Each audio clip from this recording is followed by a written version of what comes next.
Welcome everybody back to Friar Talk. Today, we're talking about Dylan Cease again, and we're going to get into it. Chase, he wasn't here last night. Isaac and I did a live stream. If you have not listened to that, it's about an hour long. We went over a bunch of stuff, talked about Jackson Merrill, but today we want to talk about why Dylan Cease is poised to have a bounce back season, because last year was one of the worst seasons of his career, probably the worst of actually being a full-time starter. And in 2022, he was the runner-up for the Cy Young. So we're going to talk about why we really believe that this trade is going to be an absolute banger for the Padres side. Not to talk about the guys they gave up, because we think those guys are pretty solid too. But just for Dylan Cease, he's going into a spot that is amazing. Now, real quick, before we get into him, want to say we're almost at 3,000 subs. Over half of you are not subscribed. If we get to 3,000 by opening day, not the Korean opening day, I'm talking about the one against the Giants, we'll give a subscriber $100. So keep that in mind right now. If you're watching, you're not subscribed, you're not liking the video, do all that stuff. We don't really ask that. We probably should. It's kind of bad of us not to do, but we're asking that now. But with that said, let's get into Dylan Cease. So I talked about it a lot last night. We kind of brought it up a little bit, like, hey, the White Sox, they're just a bad organization. They're bad defensively, stuff like that. Well, the biggest changes. One, he's going from a bottom 5 defense to a top 5 defense.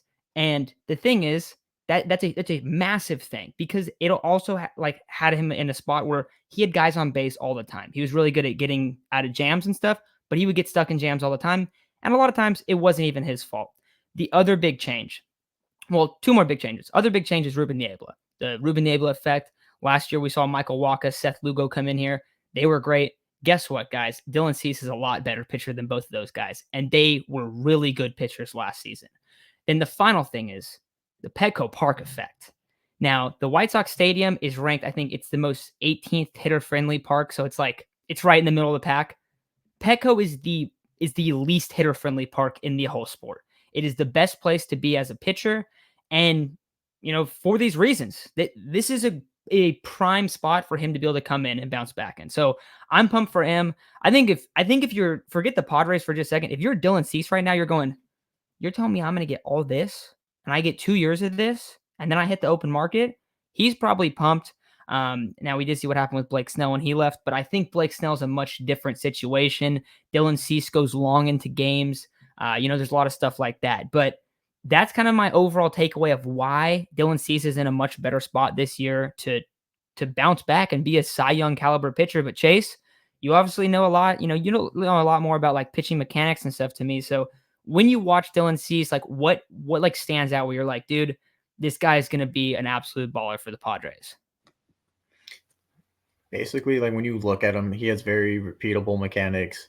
The ball flies out of his hand. It doesn't look like it takes a lot of effort. He can go deep into ball games. He spots the ball pretty well with each of his off speed pitches. He locates a slider well. His knuckle curve usually does not tend to, just float in the air. It actually has the bite to it, and it doesn't really hang.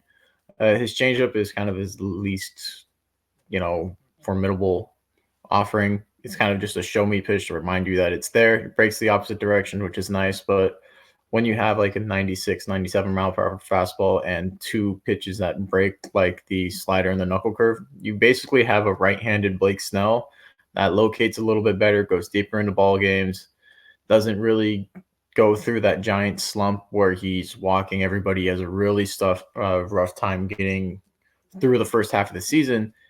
He's kind of just going to be there from day one, kind of, all right, he knows what he's doing. He's going to be great.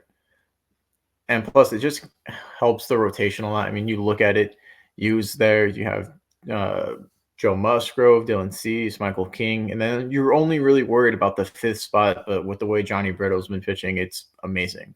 And one other thing is, yeah, he's coming to San Diego.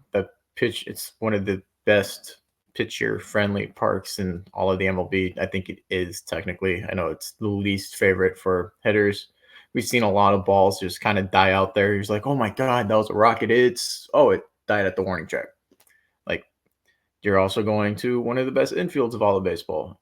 Outfielder is kind of looking a little more sketch. We still kind of don't know what Profar is supposed to be the left fielder. Though apparently yesterday he went down after hitting a bag and he limped off the field, so we'll see what's going on with that. But and then center field looks like it's going to be Azokar and maybe Merrill, but we'll see how those two hold up in center. Profar has held down left before. He's familiar with the ballpark. I think it's a great fit. 2 years. He's not going to have a lot of hard hit balls, and even if they do, it's when he's in San Diego, they had to move the fences in because the ball just doesn't fly. So that tells you a lot, kind of just being in San Diego. He's not expected to be like an ace. We have two aces. It's Musgrove and Yu's getting a little up there, but he's coming in as what, two, maybe three starter. I don't think they're going to move Cease in front of him. He's not going to have to, oh my God, I got to carry the team each time I'm out here. He's going to be able to go out and do his own thing. If he struggles a little bit, the bullpen's really deep. He's just kind of landed himself in the perfect little situation. I'm really glad Preller went on and got him. You look at him, his pitches are just nasty. He strikes out a lot. I mean, you pulled up this. Let me pull up the tweet that you had about everything. You had like what, less than a 3.5 WHIP or a FIP. He had 200 strikeouts every single season. Dude, he's just a monster on the mound. Most swings and misses generated since 2021. Sub 3.5 WHIP. At least 185 innings pitched since 2021. Over 210 Ks. I mean, what other pitcher in the league has done that? Dude, and also those numbers, that's like his 3 full seasons. The years before he didn't pitch the full, it wasn't like a full season. Those are the 3 full years. And he's done it every single time. Last year he had a bad year.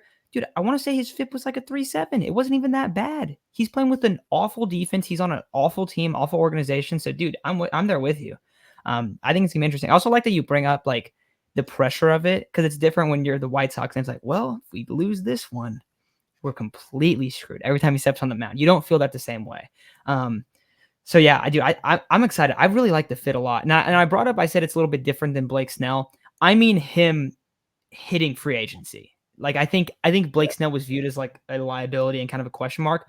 But you brought up like it's a very kind of a right-handed Blake Snell. Dude, he is. And his walk rate isn't good either, Chase. I don't know if you saw that. When he was running up Cy Young. But it's not Blake Snell's. It's not Blake Snell's. Well, Blake Snell's is maybe the worst. It was the worst last year, I think. But it's like 15 to 20 percentile. It's not good. Like he's in that bottom quarter of the league. But the thing is, he strikes guys out. He generates so many swing and misses. He strands guys. Now, one of the other big things that he kind of has an issue with, he doesn't have the best ground ball rate. Well, is there a better park to not have the best ground ball rate? No, there's not. This is it. This is the best place where if you're allowing a lot of fly balls, they're going to die, like you said. And Petco was the most pitcher-friendly park last year. I think it was the most pitcher-friendly park the year before, and I believe the year before that as well. And if it wasn't first, it's probably second, because it's every year. It's like that, besides 2020, because they had the juice balls. So it got real fun that year. But like most of the time, it's been like, dude, I mean, you guys see it. You see hitters come here and then they struggle. Well, it's the opposite for pitchers. So if you're going to go and get talent, dude, that's why I can buy into all right, if we're going to get talent, let's get it in the rotation. I can buy into that. Why? Because that's how you win in San Diego. That's going to be how you win. Now, luckily, Fernando and Manny, they can hit it out. They're one of the couple guys that can hit it out. They're not going to struggle with it. But yeah, dude, I mean, I'm pumped. Is there anything else like that you're kind of looking at this trade? You're like, dude, this is sick, or also Chase, because we talked about it a bunch, just like where this team's at. We talked about Merrill and stuff a lot. I also do think Merrill will be the center fielder. Like I think he'll be opening day center fielder. Now we'll see if he's there every day. I bet Azokar will play a lot. I bet Merrill will play left sometimes. Maybe they add Tommy Pham. That's still up in the air.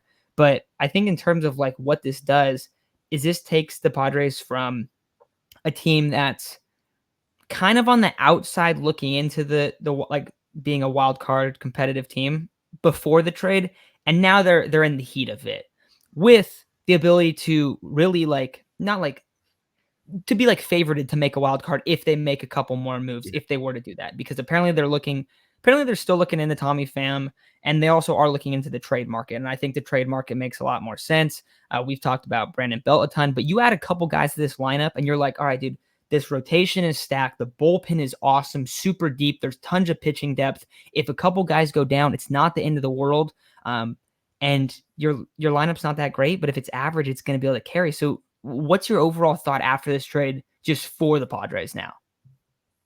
Like you said, I think we just need like one back. Really, I want a left-handed starting pitcher.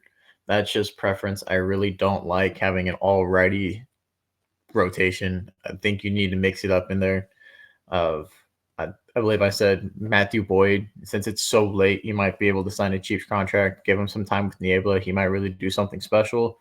By special, I mean like maybe high 3 ERA, maybe low 4s. But if you're asking him to be like a fifth, sixth starter, that's all you could ask for. I mean, he's a left-handed fifth starter that would eat innings, and he has eaten innings all his career. I think it's fine. And plus, you put him in a pitcher-friendly park, I think he's going to be fine. But realistically, I still want another DH. If we sign Tommy Pham, I really just want him to be a DH. I do not want watching left field. We've seen what he's done in left field and kind of all the mistakes he made, the little jogging mistakes. It's still kind of scarred from that. Still, I'm still a little mad about it too. The whole thing with Ha-seong Kim, he just had a lot of miscommunication in left where he wasn't, hey, my ball, my ball. There was a lot of errors and the little doubles that split the gap. There's more than a handful of times where like, oh, they're going to collide because they're not communicating at all. And then Tommy Pham gets upset with whoever else when he's not screaming at the top of his lung, hey, it's mine, it's mine, it's mine. So he's a great DH. Like, he walks, he has some power to him. I'd love him as a DH. I just don't want him touching the outfield. But if you had a DH, your team looks a lot more better. You look at it, the Diamondbacks are kind of pushing you to be that second best team in the NL West. The Braves and Phillies are kind of taking over the NL East. So you got the Phillies taking at least one wild card spot. The Brewers kind of sold, so the NL Central is kind of up for grabs. You don't know what the Mets are going to do because the Mets are kind of in the same boat you are. Miami could potentially make a run if Alcantara has a better year and their offense has a better year. They can make a push for it, but you're kind of seated yourself perfectly in the second wildcard position. Are you better than the Phillies? Maybe, maybe not. If you go ahead a couple times, you're probably going to split a series, or it's going to be like, hey, they take one, we take one series. At the end of the year, like we always say, if you can just kind of ride a hot streak into the postseason, that's the best way to do it. Yeah, you might be comfortably seated in the first seed, but sometimes if you just sneak in on a hot streak, that's the best way to do it. As long as we make it to the playoffs, I believe in this team, but it's making it there. We saw what happened with the team last year. We had the best pitching in the MLB, and the offense wasn't there, but we also missed Nando for a handful of games. Now that we have everybody back, we've added a few pieces. Let's see what we can do. And the other thing about the playoffs too, I mean, also the Diamondbacks, I think it's like Diamondbacks, Giants, Cubs. Like there's a handful of teams, but like it's like, okay, the Padres are right there with a lot of these squads. I'd take the Padres over the Cubs and the Giants. The Cubs, I had the Cubs winning the division, so it's like, okay, the Cardinals. And I'm just not the biggest believer in the Cardinals this year. I think the Cubs are a better team. I think they take that division. That's why I didn't mention the Cubs. Yeah, so I mean, the NL's not that strong. That's the thing. It's not that great. Like you had a couple like real top end teams like the Phillies, the Braves, and the Dodgers, but like outside of that, it starts giving me like, it's really not a whole lot. And the Diamondbacks too. I don't want to discredit the Diamondbacks. Dude, we were hyping up the Diamondbacks before last season, and then they obviously went to the World Series. But it's like they got hot at the right time too. The other thing about this team is like now you got the guys for the playoffs by adding this. Like you have your arms for the playoffs, which I think we saw that in 22, that was a huge difference. You had a couple, I mean, Joe Musgrove, game 3 in New York. Dude, come on. That was absolutely awesome. Like that was just lights out performance. You get the confidence, you get the little ear flip, you feel the swagger, and they kind of rode that high, and they rode that into the next series. So you have those guys on the mound. It's exciting. And if anyone comments, well, Dylan Cease sucks in the playoffs. He's pitched 2 times. All right. He's pitched 2 times. He has like 6 innings pitched. So I don't care about a 2-game sample. It's like the Mike Trout playoff stat. It's like, yeah, this what he has 5 at bats. I think Like, it was 4. I think it was less than that. dude, it's like, come on, guys, come on. When you get a sample size, like, especially for baseball, it's like, dude, come on. But that's what makes baseball playoffs so crazy is that it's so much smaller amount than the regular season. But no, I love this move, dude. I think we're kind of on the same page where we were like, this is scary. The Padres need to do something. They need to do something. Boom. We saw it. They did something. So we're pumped. But with that said, I think it's going to call it for today. We'll be going, I think we're going to go live on Sunday, not 100% on that, but we're going to be kind of setting up a regular schedule here as well. But yeah, remember, hit the plus. If we get to 3K before opening day 28th, I don't know if it's 28th, whatever it is, that I think it's a Thursday against the Giants, we'll give $100 to one of the subs. So make sure you hit the plus, hit the like, do all that stuff, and we'll talk to y'all very soon. Have a great rest of your day. Go Padres.